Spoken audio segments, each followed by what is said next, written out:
Прекрасным весенним днем Чарли и его друзья, мотоциклисты, решили прокатиться по местному лесу. Когда они ехали по извилистой проселочной дороге, их внезапно остановила крошечная, дрожащая сова, выглядевшая измученной и голодной. Казалось, недавний дождь разлучил детеныша с семьей и оставил его уязвимым и одиноким.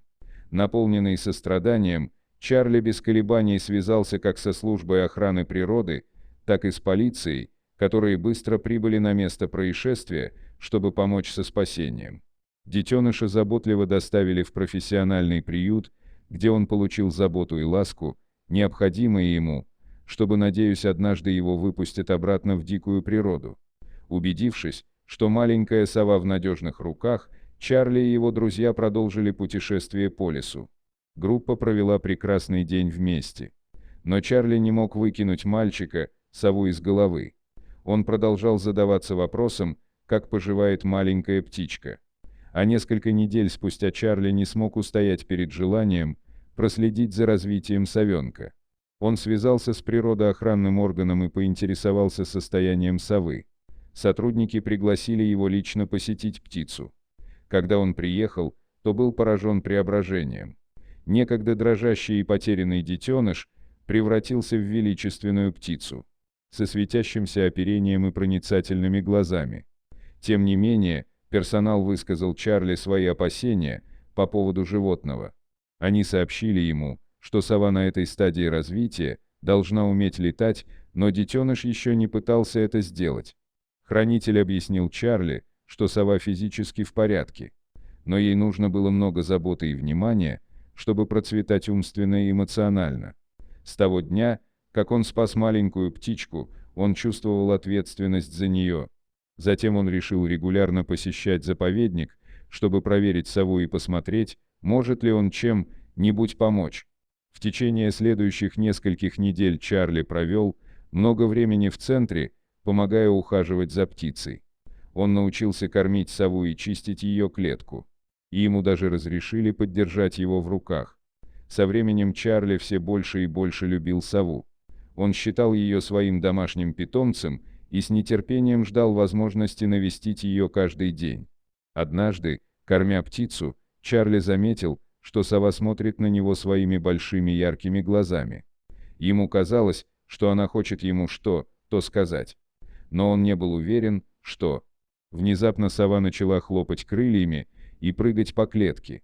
Чарли пришел к выводу, что сова достигла стадии полета и может быть возвращена в свою естественную среду обитания. Его мнение разделили руководители службы охраны дикой природы. Однако они не были уверены в выпуске, поскольку сова никогда не пыталась летать. Тем не менее, попробовать стоило. Сотрудники организовали выпуск совы и переместили ее в подходящее место в лесу. Когда они открыли клетку, сова сначала заколебалась, но через несколько мгновений поднялась в воздух и взмыла в небо. Чарли и смотрители с благоговением наблюдали, как сова кружила над головой, а затем исчезла в густом лесу. Человек почувствовал себя наполненным знанием того, что он помог маленькой сове вернуться в дикую природу. Ему было грустно видеть его уход, но он знал, что поступил правильно. Но как только Чарли обернулся, он почувствовал сквозняк и знакомый шорох перьев на лице. Сова вернулась и села ему на плечо, где тихо завизжала. Воспитатели были поражены тем, что дикая птица редко возвращается к человеку. Чарли понял, что сова привязалась к нему по-особому и почувствовал к ней огромную благодарность. Но профессионалам не так повезло, как ему. Большинство приютов для животных хотят, чтобы их животные были в безопасности, обратно в дикую природу и разочаровываются, когда терпят неудачу. Смотрители подозревали, что животное стало слишком зависимым от человеческой заботы и больше не имело навыков для выживания в дикой природе. Поэтому они вернули ее в центр. Чарли, чувствуя себя ответственным за такое развитие событий, предложил подарить сове дом, если она не сможет жить в дикой природе. Сотрудники согласились, что это будет полезно для птицы. Чарли пошел домой, чтобы сделать некоторые приготовления.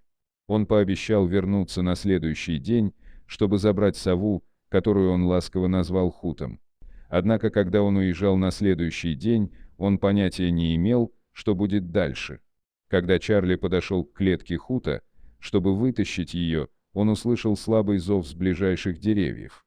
Внезапно величественная сова спикировала и приземлилась на клетку.